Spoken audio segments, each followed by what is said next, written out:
Punto y coma periodístico. Una nueva forma de informarte.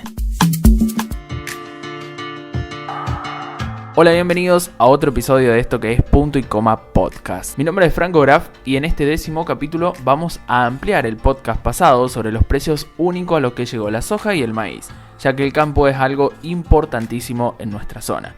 Por eso vamos a escuchar el relato que nos brindó en una entrevista el ingeniero agrónomo Emanuel Seitzer sobre cómo se encuentra operando el campo argentino, los precios, la relación de los impuestos y qué hizo llevar a esta oleaginosa a estos valores luego de 8 años, puesto que el mercado de granos sigue de cerca una serie de factores que pueden definir el futuro de las cotizaciones en medio de un contexto marcado por el malestar en productores, por las retenciones y las crisis económicas que atraviesa el país. Por eso, sin dar más vuelta, vamos al ping-pong de preguntas. Estás escuchando el podcast de Punto y Coma Periodístico. ¿A qué se debe el aumento? Se deben a una mayor demanda del país asiático, de China, que está comprando o se está abasteciendo de soja en este momento y de maíz también, pero en menor medida. Y después a cambios climáticos que hubo y menor intención de siembra en algunos productores o farmers, como ellos los llaman, en Estados Unidos y en Brasil, que son los mayores productores, los dos principales países productores de maíz en el mundo. ¿Qué rol tendría en nuestra zona el posible aumento de las retenciones en el maíz anunciado por el gobierno? Bueno, en nuestra zona juega un rol fundamental todo lo que es el sudeste del Chaco, es un cultivo clave en las rotaciones para mantener la productividad de los suelos, y un aumento en las retenciones que hoy en día tiene un 12% y por ley puede llegar a ascender hasta 15%. Eso podría llegar a ocasionar una merma en la siembra de la superficie de cultivo de maíz en nuestro ambiente y volcando directamente esa superficie a otros cultivos como la oleaginosa, por ejemplo.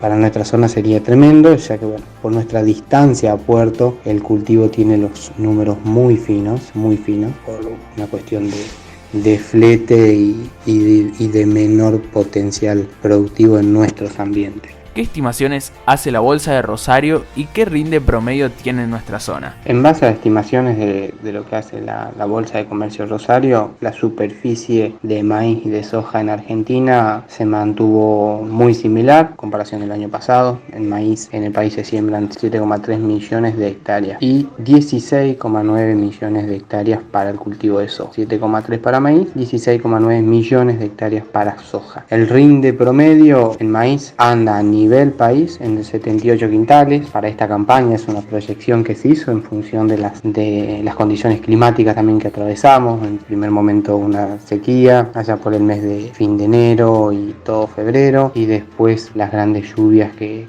también perjudican en gran medida a todo lo que es la zona pampeana, el centro de la zona pampeana y también a nuestra zona de influencia que es el sudeste del Chaco. Y en base a las producciones se producen 50 millones de toneladas de maíz en el país, es la proyección para este año, y 45 millones de toneladas para el cultivo de soja, 5 millones menos con respecto al año pasado. Eso también fogonea o incentiva el alza en los commodities por una menor demanda y una mayor oferta que se cruzan y tienden a aumentar los precios de los commodities.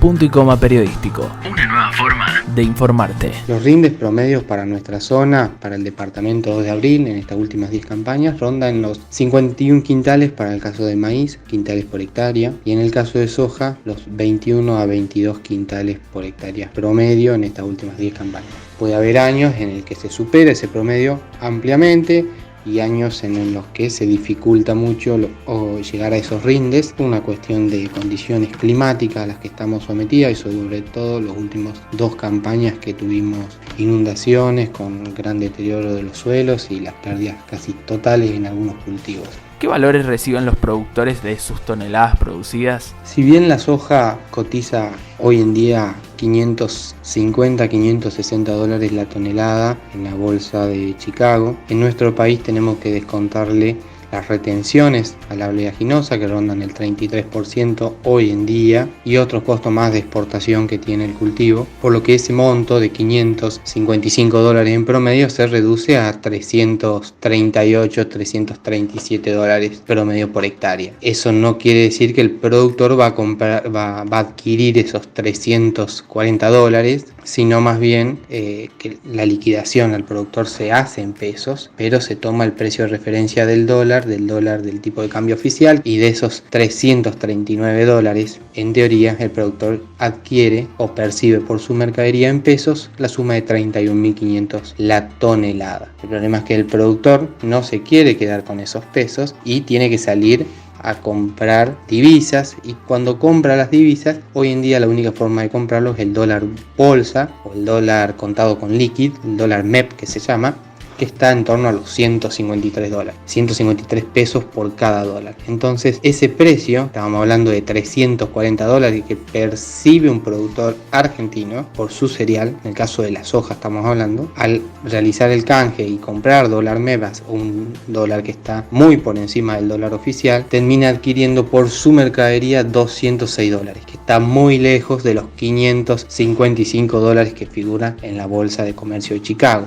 ¿Qué funciones cumplen estos aumentos en las commodities? Si bien estos aumentos en los commodities hacen que el productor trate de cerrarle un poco mejor los números, a campo significa que el rinde de indiferencia disminuye, es decir, los quintales o las toneladas por hectárea que necesitan para cubrir sus costos también se diluyen. Pero no debemos olvidarnos que los insumos para lograr una producción o para lograr sembrar una hectárea también han aumentado, como el caso de los fertilizantes, que es lo que más ha aumentado con respecto a la campaña pasada o 2 o 3 meses anteriores, caso de la urea por ejemplo. También ha aumentado los agroinsumos o los agroquímicos utilizados para la siembra de soja o de maíz, y la suba en el gasoil, que sabemos que nuestro agro es un gran demandante de este combustible. Bien, queridos amigos, un informe súper detallado en esta 10ª edición sobre el campo argentino y las situaciones en las que se viven en cada campaña de los cereales y de los oleaginosas. Por eso,